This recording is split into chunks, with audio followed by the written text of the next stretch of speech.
tardes, hermanos. Dios les bendiga. Gracias a Dios que nos permite estar aquí en su casa. En esta tarde, una vez más, yo le doy gracias a Dios por la oportunidad que me da de poder estar aquí en esta tarde y de poder haber tenido estas semanas en las que pude estudiar una porción de la Biblia. Y bueno, espero que lo que Dios me permitió estudiar y ver en su palabra, que bueno, pueda ser de bendición para todos nosotros, hermanos. Vamos a estar en esta tarde en el primer libro de Samuel, en el capítulo 24.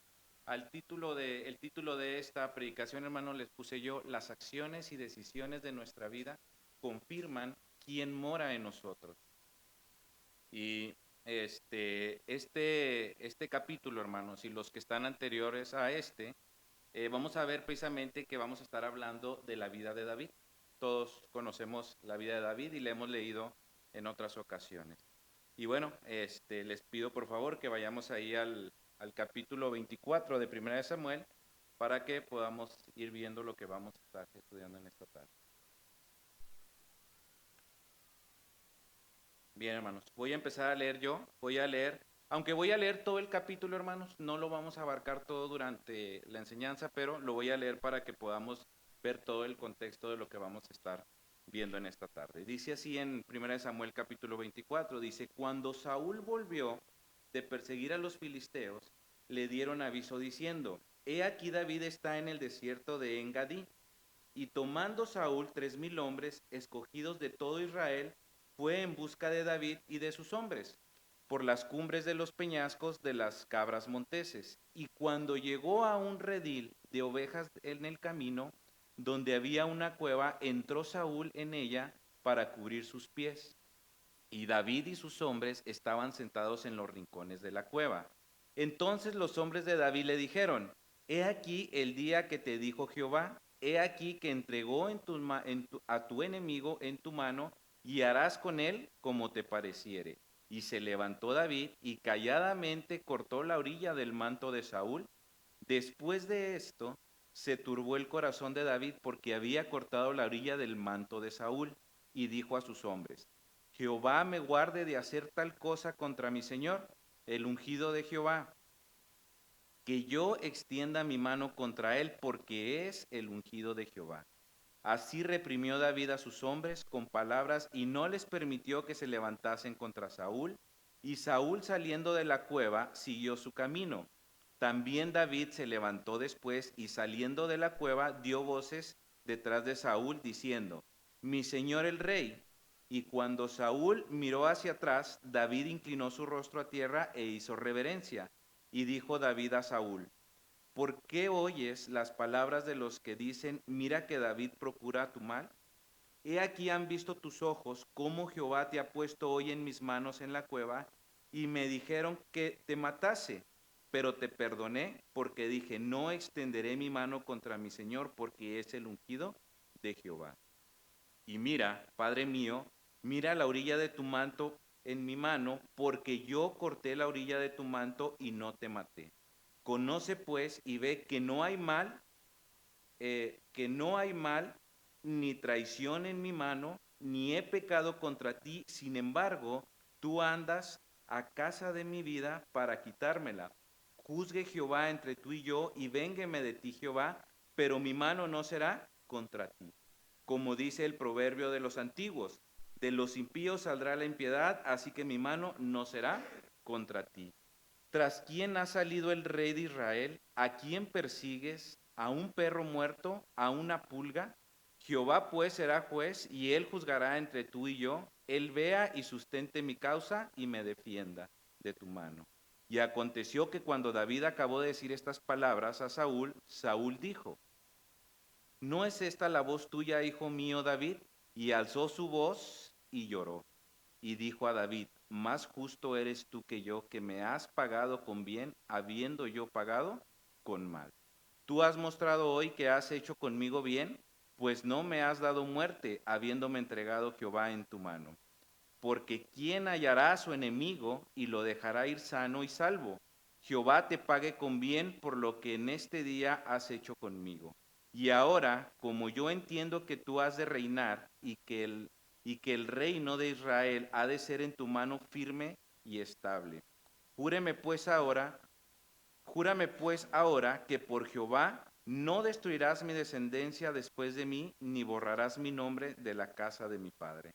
Entonces David juró a Saúl, y se fue Saúl a su casa, y David y sus hombres subieron al lugar fuerte. Aquí, hermanos, vemos nosotros una historia de las que hemos visto de David. Aquí vemos nosotros cómo, a pesar de que estuvo ahí Saúl en sus manos, bueno, vemos nosotros la decisión que tomó David.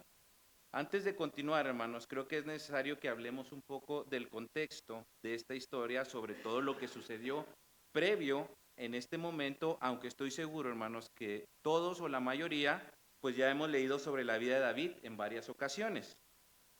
Como ya sabemos, el pueblo de Israel pidió un rey, tal como lo tenían los demás pueblos. Ellos querían un rey. Dios les da un rey y ese es Saúl. Y les da a Saúl como rey. Sin embargo, nosotros vemos en el capítulo 15, hermanos, de aquí de 1 Samuel, que Saúl desobedece a Dios y este es desechado por él. Dios le da una indicación directa a Saúl. Saúl no obedece como debe de ser y entonces ese reino es desechado y Saúl es desechado de parte de Dios. Ahí mismo en el capítulo 15 de 1 Samuel, hermanos, vamos a encontrar que se le ordena a Saúl matar a todo el pueblo de Amalek. Y cuando dice a todos, se refería absolutamente a todo el pueblo. Sí, desde la persona más vieja hasta el niño más pequeño, hombres, mujeres, incluso todo el ganado. Pero vemos nosotros ahí que Saúl perdona a Agag, el rey de Amalek, y también perdona a todo lo mejor del ganado. Por tanto, fue desechado Saúl de parte de Dios. Dice ahí en las escrituras que cuando Samuel llega a donde está Saúl y le dice que su reino va a ser desechado, que estaba ahí presente Agag, el rey de Amalek, y dice que Samuel estando ahí, dice que mata a Agag e incluso lo despedaza, lo hace pedacitos de toda la gente que estaba ahí. Una vez que hace eso, dice que se retira y dice ahí que Saúl nunca más volvió a ver a Samuel. También vemos en el siguiente capítulo, hermanos, en el 16, que vemos ahí que Samuel lloraba por Saúl, por el hecho de que había sido desechado de parte de Dios. Y Jehová le ordena que vaya a la casa de Isaí, porque en casa de él ya había él destinado quién habría a ser el nuevo rey. Y vemos nosotros aquí en este capítulo, hermanos, que Samuel fue a la casa de Isaí y estando ahí empezó a llamar a cada uno de sus hijos. Pasaron 7 hijos de Isaí. Pasó, por ejemplo, Eliab, Abinadab y Sama, y entre otros más. Pero al no ser ninguno de los 7, preguntó Samuel si había otro más. Le contestan que el menor, que era quien cuidaba las ovejas. Lo hacen venir y Jehová le indica a Samuel que ese sería el próximo rey. Estamos hablando precisamente de David. Y luego vemos más adelante, hermanos, que una vez que es desechado Saúl, había un espíritu malo que atormentaba a Saúl. Y entonces David es traído a la presencia de él y dice ahí la palabra que Saúl amó a David y lo hizo su paje de armas. ¿Sí? Una vez que él es atormentado, traen a David precisamente porque tenía la habilidad con los instrumentos. Y en este caso que dice aquí en la palabra que cuando Saúl era atormentado por este espíritu, David tocaba su arpa y el espíritu malo se apartaba de él. Y sigue la historia, ¿no? Sigue la historia ahí hasta que llegamos y nos encontramos en 1 Samuel 17 cuando vemos toda la historia cuando David mata a Goliat. Y todos conocemos esa historia, sabemos lo que sucede y luego pasa eso, sucede esa parte. Después de ahí, hermanos, del capítulo 17 viene el 18 y dice que se formó una gran amistad entre un hijo de Saúl y David. Este es Jonathan, dice ahí que hacen una amistad tan entrañable que fueron mejores amigos. Después de ahí, hermanos, dice la palabra que cuando David mató a Goliat y que regresaban de la guerra, dice que las mujeres del pueblo de Israel, de todas las ciudades, salían y cantaban en alegría porque venía su rey y venían todos sus hombres. Pero en Samuel 18:7, hermanos, dice ahí que ellas cantaban y decían la siguiente frase: Saúl hirió a sus miles y David a sus 10,000. Así era como cantaban las mujeres. Y cuando Saúl escucha esto, hermanos, dice la escritura que se enfureció Saúl y nunca más miró con buenos ojos a David. Dice así la palabra de Dios. A partir de ahí, hermanos, el capítulo 19, 20, 21, 22 y 23, vamos a ver nosotros que a partir de ahí se desata una persecución incansable por parte de Saúl para matar a David. Incluso aquellos que ayudaban a David eran asesinados, tal como lo fue o como pasó con Ahimelech, el sacerdote Ahimelech, y también los sacerdotes que estaban en No. ¿Sí? Todo el que ayudaba a David era asesinado, como en el caso de estos hombres. Y luego cuando llegamos, hermanos, en el capítulo 23, al final del capítulo 23, cuando seguía esa persecución de parte de Saúl sobre David, dice aquí, en este capítulo, que hubo un momento en el que David peleaba por la causa de Saúl y el pueblo de Israel. ¿Qué quiere decir? Que aunque Saúl perseguía a David, David seguía peleando por el pueblo de Israel, ¿sí? Aunque él huía de Saúl, pero él defendía al pueblo de Israel y seguía peleando por la causa de Saúl y también por el pueblo de Israel. Sin embargo, Saúl no cesaba de buscarlo para matarlo. Y en un momento dado, dice ahí en las escrituras, en el capítulo 23, que David se encontraba en el desierto de Maón y que Saúl fue con sus hombres hacia ese lugar porque quería capturar a David. Y dice ahí en las escrituras que hubo un momento donde estaban en una peña y que David y sus hombres iban por un lado cuando Saúl venía por el otro lado de la peña. Dice ahí que ya estaba a punto de capturarlo, pero cuando esto iba a suceder, hermanos, cuando ya lo iba a capturar, le avisan a Saúl que los filisteos se encontraban nuevamente atacando a Israel. Entonces Saúl deja de perseguir a David y va y defiende al pueblo de Israel contra los filisteos. Y luego, hermanos, ya después de ahí empieza el capítulo 24. Empieza el capítulo 24, después de que sucede esto, regresa Saúl nuevamente a la persecución de David. Y entonces es cuando encontramos estos versículos del capítulo 24. Miren, del 1 al 3 es cuando continúa la historia y dice así. Cuando Saúl volvió de perseguir a los filisteos, que es lo que les acabo de mencionar, le dieron aviso diciendo, he aquí David está en el desierto de En-Gadí.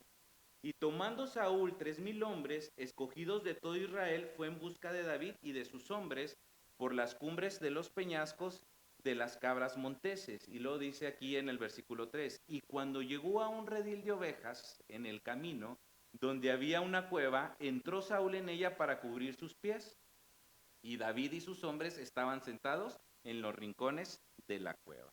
Hasta este momento, hermanos, de la historia de la vida de David, podemos ver claramente, si nosotros nos ponemos a leer todos los capítulos de la vida de David, nos vamos a dar cuenta que precisamente Dios tenía un cuidado específico en la vida de David, un cuidado de su vida, de él, y mientras David avanzaba o vivía diferentes momentos, existía ahí el cuidado de parte de Dios. Nosotros, hermanos, al leer precisamente estos capítulos que narra la Biblia, del capítulo 16 en adelante, vamos a encontrar a un joven pastor de ovejas elegido por Dios para ser rey de su pueblo, como fue utilizado por Dios David para vencer a un gran guerrero como lo era Goliat. Fue visto con buenos ojos por el rey y anduvo con él. Se convirtió en un gran guerrero de Israel, tanto que se ganó la envidia de Saúl, que procuraba matarlo. Pero Dios lo protegió durante todo este tiempo que fue perseguido y en algún momento específico fue coronado rey. Así es como vemos nosotros la historia de David. Era increíble el cuidado y el propósito que Dios tenía para la vida de David. Sin embargo, hermanos, en esta ocasión, quiero dejar bien claro en esta ocasión, mi intención, hermanos, no es hablar precisamente de las cualidades que poseía David o el carisma que tenía para ganarse el cariño del pueblo, incluso las habilidades que desarrolló para dirigir a hombres a la guerra. En esta tarde, hermanos, hablaremos precisamente de quién tiene el poder para dirigir la vida de una persona que ha sido elegida por Dios para un propósito específico. Lo repito, en esta ocasión, hermanos, estaremos hablando de quien tiene el poder para dirigir la vida de una persona que ha sido elegida por Dios para un propósito específico con el fin de darse gloria a sí mismo. Y en base a esto, hermanos, en base a esto me surgen dos preguntas. Una de ellas es, ¿qué o quién, hermanos, delinea las acciones o decisiones de un hombre de Dios? ¿Quién delinea o quién decide precisamente sobre las decisiones de un hombre de Dios? La siguiente es, ¿cómo es que puede un hombre llegar a ser sabio y prudente en su actuar, en su hablar y en sus pensamientos? ¿Cómo es que esto puede suceder, hermanos? ¿Quién delinea la vida de un hombre que es escogido por Dios? Y también, ¿cómo es que puede un hombre llegar a ser tan sabio, tan prudente en su actuar, en su hablar, en sus pensamientos, etcétera? Dice ahí, hermanos, en 1 Samuel 18:5, referente a David, fíjense lo que decía en el 18:5, decía, y salía David de donde quiera que Saúl le enviaba y se portaba prudentemente. Y lo puso Saúl sobre gente de guerra y era acepto a los ojos de todo el pueblo y a los ojos de los siervos de Saúl. Y luego dice más adelante, ahí en el capítulo 18, versículos 14 al 16, dice, y David se conducía prudentemente en todos sus asuntos y Jehová estaba con él. Y viendo Saúl que se portaba tan prudentemente, tenía temor de él, mas todo Israel y Judá amaba a David porque él salía y entraba delante de ellos. ¿Sí? Entonces vemos nosotros en la vida de David que él era una persona prudente, así lo menciona la Biblia, en todos sus asuntos. Dice ahí que se conducía prudentemente en todos sus asuntos. Ahora, aquí la pregunta es, ¿qué o quién, hermanos, precisamente permitía o delineaba las acciones y decisiones de David? Hoy en día, hermanos, hoy en día en la actualidad, no encontramos hombres como David y otros más que se mencionan en el Antiguo Testamento, valientes para ir a la guerra y destruir pueblos enteros para mantener santo al pueblo de Dios, o hazañas y acciones que al leerlas nos maravillamos. ¿Sí? Ya no vemos eso. Sin embargo, hermanos, podemos ver hombres sabios, podemos ver hombres prudentes, firmes en sus convicciones, que son quienes nos guían a tener un mayor conocimiento, amor y obediencia a nuestro Dios. Hay una razón, hermanos, por la que sucede esto y la veremos a continuación. Miren, seguimos leyendo en nuestro pasaje ahí en el capítulo 24, del versículo 4 al versículo 12. Miren lo que dice aquí la palabra. Dice, vemos nosotros que entró Saúl a la cueva donde estaba David y dice ahí que sus hombres estaban sentados en los rincones de la cueva. Y luego dice del versículo 4 en adelante, dice, entonces los hombres de David le dijeron, he aquí que el día que te dijo Jehová, le dice, he aquí el día que te dijo Jehová, he aquí que entregó a tu enemigo en tu mano y harás con él como te pareciere. Y se levantó David y calladamente cortó la orilla del manto de Saúl. Después de esto se turbó el corazón de David porque había cortado la orilla del manto de Saúl y dijo a sus hombres, Jehová me guarde de hacer tal cosa contra mi señor, el ungido de Jehová, que yo extienda mi mano contra él porque es el ungido de Jehová. Así reprimió David a sus hombres con palabras y no les permitió que se levantasen contra Saúl. Y Saúl, saliendo de la cueva, siguió su camino. También David se levantó después y saliendo de la cueva dio voces detrás de Saúl, diciendo, mi señor rey. Y cuando Saúl miró hacia atrás, David inclinó su rostro a tierra e hizo reverencia. Y dijo David a Saúl, ¿por qué oyes las palabras de los que dicen, mira que David procura tu mal? He aquí han visto hoy tus ojos cómo Jehová te ha puesto hoy en mis manos en la cueva, y me dijeron que te matase, pero te perdoné porque dije, no extenderé mi mano contra mi Señor, porque es el ungido de Jehová. Y mira, Padre mío, mira la orilla de tu manto que en mi mano, porque yo corté la orilla de tu manto y no te maté. Conoce pues y ve que no hay mal ni traición en mi mano. ni he pecado contra ti. Sin embargo, tú andas a casa de mi vida para quitármela. Juzgue Jehová entre tú y yo, y véngueme de ti Jehová, pero mi mano no será contra ti. Aquí, hermanos, vemos nosotros que precisamente David perdona a Saúl tal como lo acabamos de leer.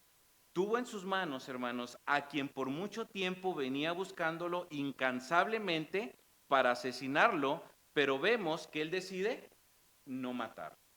Decide no matarlo. Ahora, aquí me surgen otras preguntas, hermanos. ¿La decisión de David fue lo correcto? ¿No haber matado a Saúl? Si la respuesta es sí, ¿por qué? ¿No estaba David en su derecho de defender su vida? ¿Qué haría cualquier otra persona que es perseguida tal como fue David? ¿Qué hubiéramos hecho nosotros o qué hubieras hecho tú, hermano, en cuanto a esto? Si hay alguien que te ha estado persiguiendo incansablemente, incesantemente para matarte y está enfrente de ti y tienes toda la ventaja, ¿qué hubieras hecho tú en el lugar de David? La Biblia dice, hermanos, en el versículo 4, que sus hombres lo incitaron a hacer lo que parecía obvio para cualquiera que ha vivido una situación así, ¿no? Pareciera obvio que cuando alguien ha vivido una situación así, tendría que pelear por su vida y asesinar a quien lo perseguía. Terminar con la vida de quien había intentado asesinarlo y sobre todo con la gran ventaja que tenía David en ese momento. David va y tal vez en ese último momento opta por hacer únicamente lo que hizo, pero incluso eso le turbó el corazón o le remordió la conciencia, como dicen otras versiones. Después vemos, hermanos, que lo enfrenta y le deja ver que no hay razón para que lo acose de tal manera. Que no hay razón, que él no tiene nada contra Saúl. Después, hermanos, vemos ahí la decisión de David fue la correcta, hermanos. Si ustedes me preguntan a mí, yo creo que la decisión de David fue la correcta. ¿Por qué? Porque él no tenía absolutamente nada en contra de Saúl. Aparte, Saúl era su rey. Era el rey del pueblo de Israel y era su rey. David entendía que su batalla era contra los otros pueblos que atacaban a Israel y no contra quienes pertenecían a su pueblo.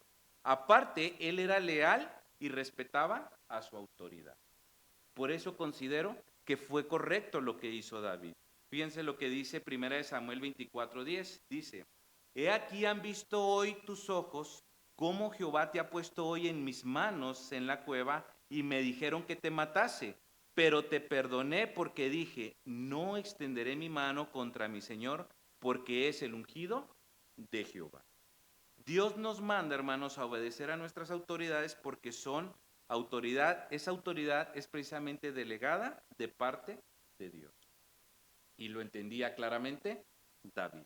Otra razón más, hermanos, por la que David hizo lo correcto, por lo que yo considero que hizo lo correcto, es que no tomó justicia por su propia cuenta, sino que esperó en Jehová para que él lo hiciera.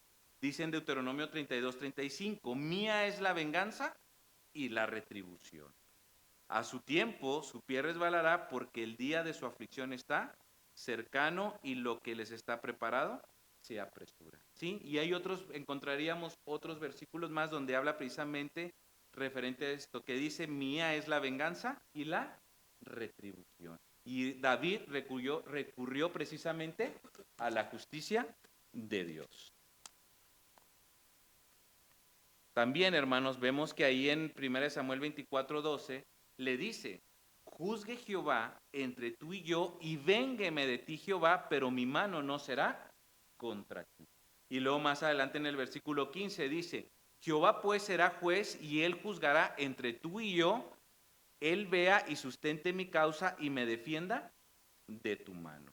Hay un salmo, hermanos, de David que se atribuye precisamente al momento en que él se encontraba en una cueva. Hay dos momentos en esta persecución de Saúl a David, en las que se escondió en una cueva precisamente David. La primera la encontramos en 1 Samuel 22:1, que él se escondió en la cueva de Adulam. Entre las persecuciones que hubo ahí, hermanos, vamos a encontrar que hubo una ocasión donde se escondió en una cueva que era la cueva de Adulam, y también en 1 Samuel 24, que es cuando está en la cueva escondido David y entra Saúl. Hay estos dos momentos.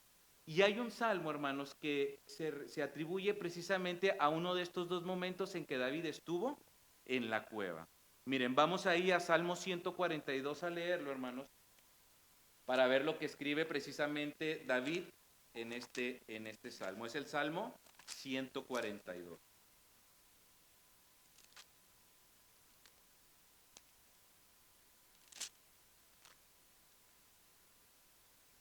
Dice así, hermanos. Con mi voz clamaré a Jehová, con mi voz pediré a Jehová misericordia. Delante de él expondré mi queja, delante de él manifestaré mi angustia. Cuando mi espíritu se angustiaba dentro de mí, tú conociste mi senda.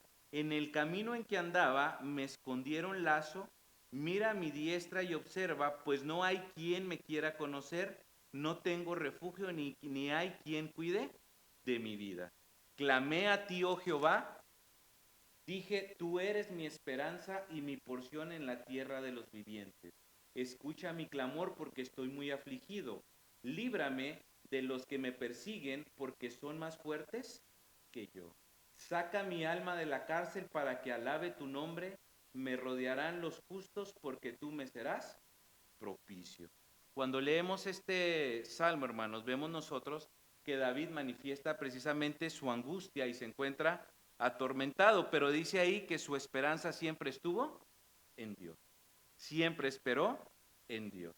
Él huía de Saúl, pero nunca intentó nada malo contra Saúl. Siempre esperó la justicia de Dios. Después de ver las decisiones y acciones prudentes de David, hermanos, vuelvo a las primeras preguntas que hice al inicio de la predicación. La primera es, ¿qué o quién, hermanos, delinea las acciones o decisiones de un hombre? De Dios. ¿Quién hace esto? ¿O cómo es que puede un hombre llegar a ser sabio y prudente en su actuar, en su hablar o en sus pensamientos, tal como lo hizo David? Porque dice ahí la Escritura que él era prudente en todos sus asuntos. ¿Cómo es que esto puede suceder, hermanos? Hoy en día, hermanos, nuestro contexto es muy diferente al de las personas que vivieron en el tiempo en que se escribió el libro de Samuel. Este libro de Samuel, hermanos, fue escrito en el año 930 aproximadamente antes de Cristo. Y nosotros, hermanos, hoy nos encontramos en el año 2025 después de Cristo. Nos separan muchísimos años y épocas, muchísimos. Si contamos serían aproximadamente 3000 años aproximadamente. El contexto de Samuel, donde fue escrito este libro, al de nosotros, hermanos, hay una gran cantidad de años y el contexto es completamente distinto. Sin embargo, hermanos, quien condujo a ser prudente a David en todo lo que hacía, hermanos, lo sigue haciendo hoy con los creyentes. Eso mismo, hermanos, o esa persona que hace eso en David o que lo hizo, lo sigue haciendo hoy en los creyentes, lo cual veremos a continuación y veremos quién precisamente, hermanos, es quien hace esto. Fíjense lo que dice 1 Samuel 16, del versículo 12 al 13. Fíjense lo que dice. Estamos aquí en esta parte es cuando precisamente David va a ser ungido rey. Cuando ya han pasado los 7 hermanos de David y pregunta que si hay otro y entonces mandan traer a David y sucede esto. Dice la escritura así. Envió pues por él y le hizo entrar y era rubio, hermoso, de ojos y de buen parecer. Entonces Jehová dijo, levántate y úngelo porque este es. Y Samuel tomó el cuerno del aceite y lo ungió en medio de sus hermanos, y desde aquel día en adelante el espíritu de Jehová vino sobre David.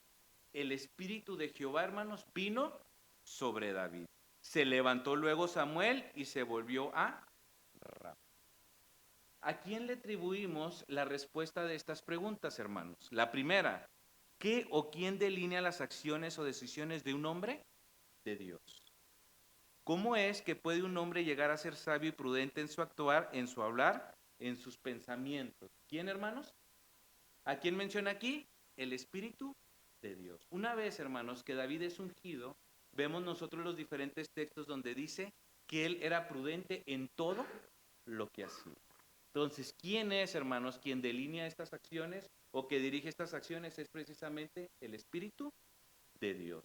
Cuando leemos en el Antiguo Testamento, hermanos, que los hombres de Dios hacían cosas sorprendentes, vamos a encontrar que el Espíritu Santo venía a ellos o estaba con ellos, como en el caso de David, cuando peleó contra Goliat, o en las diferentes situaciones que estuvo, o por ejemplo Sansón. Cuando Sansón hacía cosas más grandiosas, maravillosas, que peleaba contra muchísimos hombres, los asesinaba, dice ahí que venía a él, ¿quién? El Espíritu de Dios o el Espíritu Santo, ¿sí? Que es exactamente lo mismo. Pero dice ahí que cuando hacían estas acciones los hombres, ¿quién venía, hermanos? El Espíritu Santo, ¿sí? Entonces, hoy en día, hermanos, no es necesario hacer cosas sorprendentes. En aquel tiempo lo hacían así porque era necesario. El contexto y la situación histórica, política de ese tiempo, el pueblo de Israel tenía que pelear para que el pueblo fuera santo. Las indicaciones de Dios eran que mataran a todo el pueblo, que exterminara a todo el pueblo, pero era necesario que así ocurriera. Hoy en día no es necesario hacer esas cosas sorprendentes como las de Sansón. No es necesario pelear contra otros pueblos, pero el cambio que se da en la vida de una persona cuando es creyente, hermanos, y el Espíritu Santo mora en él, es igual de sorprendente, ¿sí? Tal vez no veremos a un hermano Víctor saliendo de aquí, tomando fuerza y peleando y matando gente, destruyendo. ¿Por qué? Porque no es necesario. La iglesia, hermanos, el pueblo de Dios no pelea contra otros pueblos para mantenernos santos. Pero ese Espíritu de Dios, hermanos, que condujo a David, es el mismo, hermanos, que conduce a los creyentes en este momento. Tenemos que saber, hermanos, que el Espíritu Santo, hermanos, es la persona, la tercera persona de la Trinidad.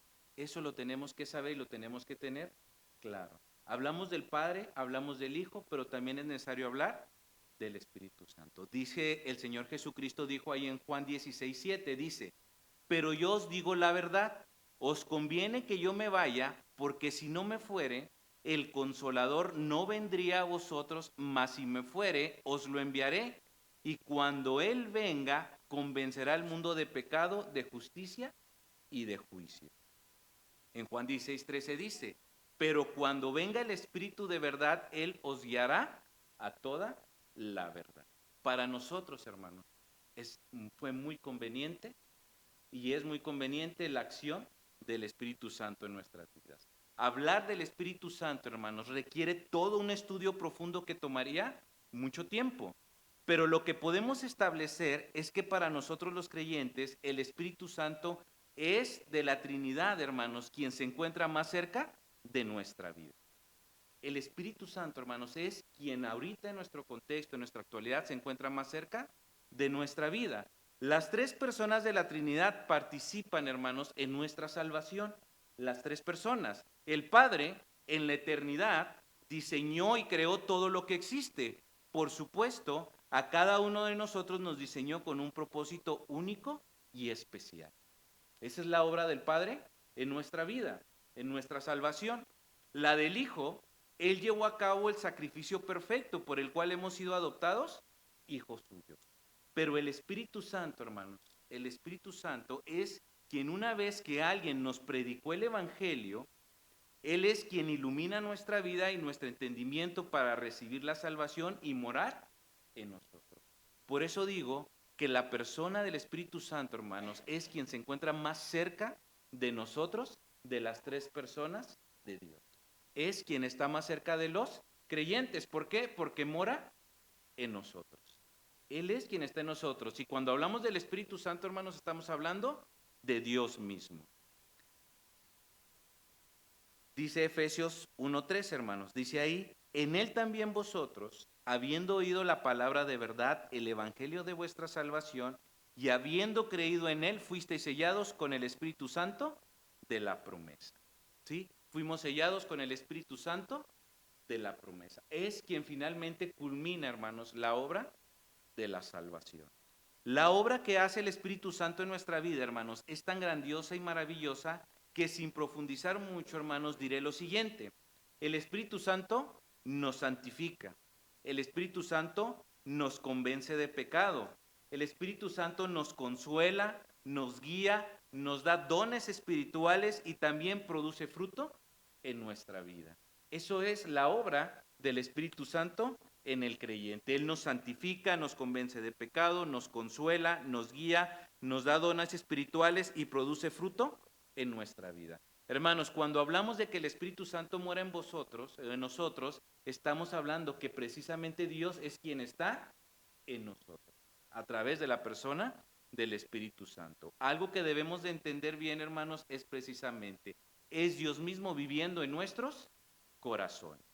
Cuando creemos que la salvación de nuestras almas, Señor, hermanos, el Señor desde antes de la fundación del mundo lo planeó, que nuestro Señor Jesucristo tomó nuestro lugar en la cruz, debemos de saber que esa salvación, hermanos, no culmina en recibir a Cristo en nuestro corazón. Dios sigue nuestra salvación a través de nuestra vida porque el Espíritu Santo cada día confirma con su obra que somos personas salvas. ¿Qué quiere decir con esto, hermanos? Que nuestro Dios Padre diseñó nuestra salvación, creó nuestra salvación en la eternidad. El Hijo hizo la obra para que nosotros no fuéramos a la cruz. Él tomó nuestro lugar. El Espíritu Santo, hermanos, viene, nos convence de pecado, nos ilumina y a partir de ahí, hermanos, podemos recibir esa salvación. Pero nuestra salvación, hermanos, no termina ahí.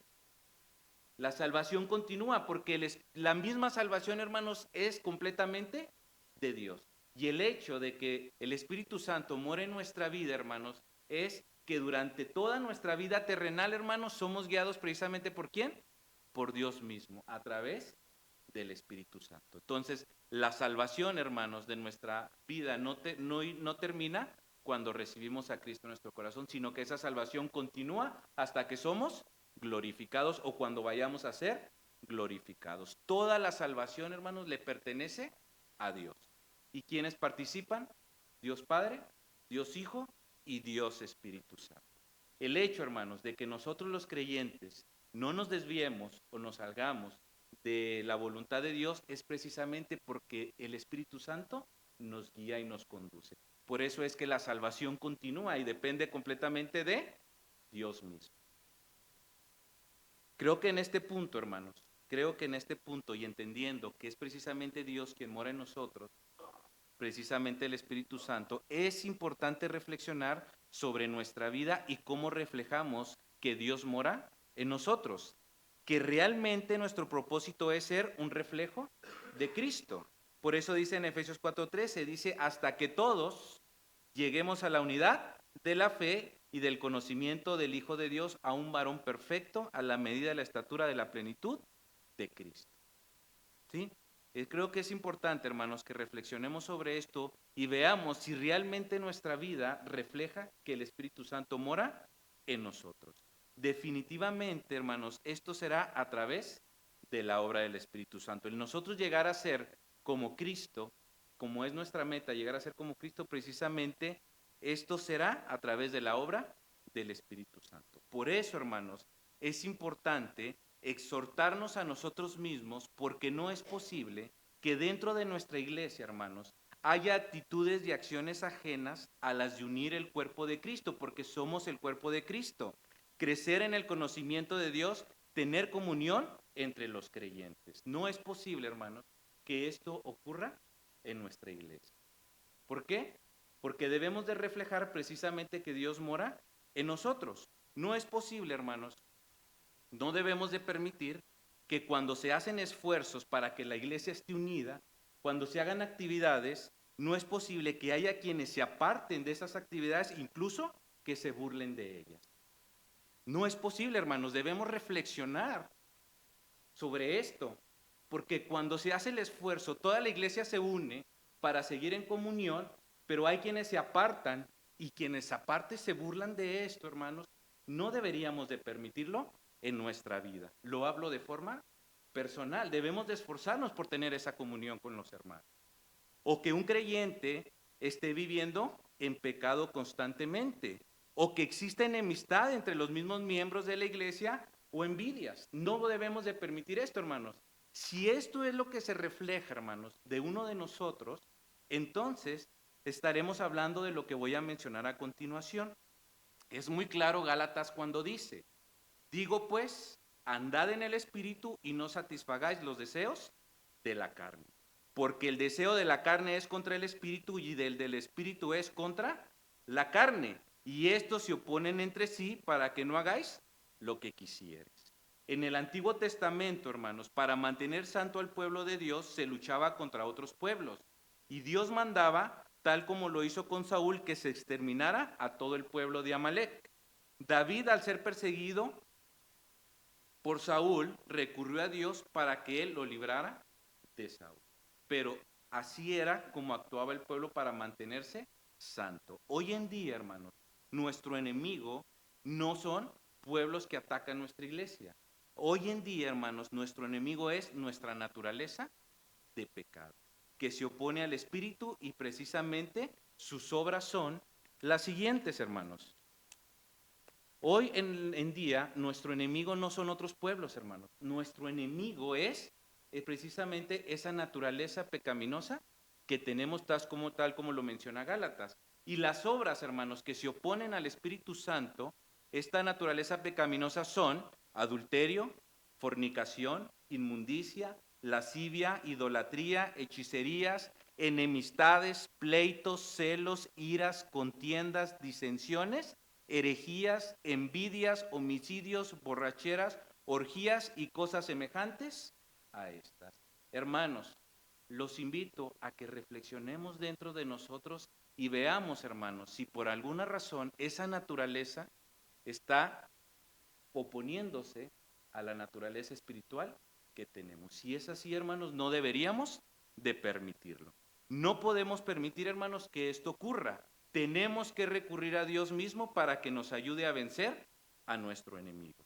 En Gálatas 5:22 dice que el fruto del Espíritu Santo es amor, gozo, paz, paciencia, benignidad, bondad, fe, mansedumbre, templanza. Contra tales cosas no hay ley. Eso, hermanos, es lo que debe de guiar nuestra vida. Si realmente el Espíritu Santo mora en nosotros, hermanos, entonces debemos nosotros tener este fruto del Espíritu Santo. Dejar ya las obras de la carne para entonces tener el fruto del Espíritu Santo. Para terminar, hermanos, me gustaría que termináramos leyendo la siguiente cita, que son palabras de Pablo a los Efesios. Miren, vamos ahí a Efesios capítulo 4.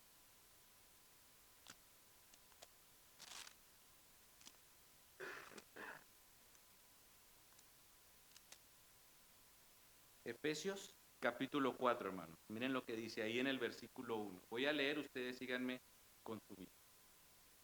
Dice así, son palabras de Pablo a los Efesios y les dice de la siguiente manera, también son para nosotros, hermanos. Dice así, yo pues, preso en el Señor, os ruego, hermanos, os ruego que andéis como es digno de la vocación con que fuisteis llamados, con toda humildad y mansedumbre, soportándoos con paciencia los unos a los otros en amor, solícitos en guardar la unidad del Espíritu en el vínculo de la paz, un cuerpo y un espíritu, como fuisteis también llamados en una misma esperanza de vuestra vocación. Un Señor, una fe, un bautismo, un Dios y Padre de todos, el cual es sobre todos y por todos y en todos.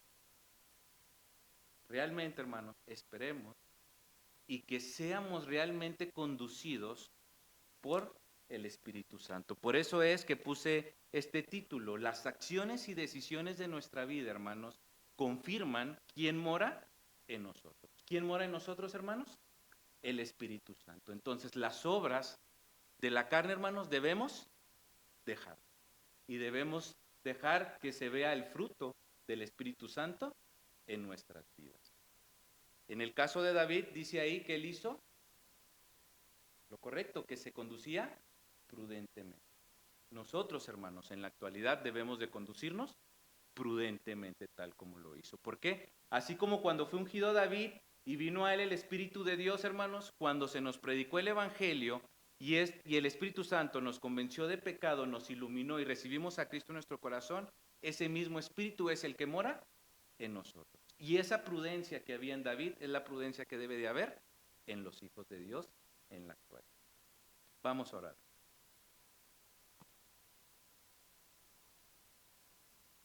Padre nuestro que estás en el cielo, gracias te damos, Señor, por tu bondad, por tu misericordia. Te damos gracias por lo bueno que eres con nosotros y también por la oportunidad que nos das, Señor, de poder ir a tu palabra, a las escrituras, Señor, y poder ver, Señor, cómo en la historia, en los tiempos antiguos, Señor, vemos cómo aún el Espíritu Santo, Señor, en ese tiempo también actuaba en las personas, Señor, como fue en el caso de David, y le permitía ser prudente en sus acciones, Señor. Hoy sabemos que ese mismo Espíritu, Señor, es el que mora en todos los que hemos creído en ti, Señor, en los que te hemos recibido en nuestro corazón, Señor, y que sabemos que eres tú mismo, Señor. Sabemos que eres tú, Dios mismo, quien mora en nuestros corazones a través de la persona del Espíritu Santo, y sabemos que eres tú, Señor, y queremos pedirte que permita, Señor, que podamos vencer a nuestro enemigo, Señor, tal como lo dice ahí en Gálatas, que nuestra naturaleza de la carne, Señor, se opone a la del Espíritu. Permítenos, Señor, que precisamente nuestra naturaleza espiritual venza, Señor, y que sea dentro de la iglesia, sea en nuestras actividades laborales, Señor, en cualquier lugar que andemos, Señor, esa prudencia se vea en nuestras vidas y que reflejemos que realmente el Espíritu mora en nosotros. Te pedimos que tú nos guíes, Señor, nos dirijas y nos permitas ser hijos obedientes a ti. Gracias, nos ponemos en tus manos agradeciéndote todo en el nombre de tu Hijo amado Cristo Jesús. Amén.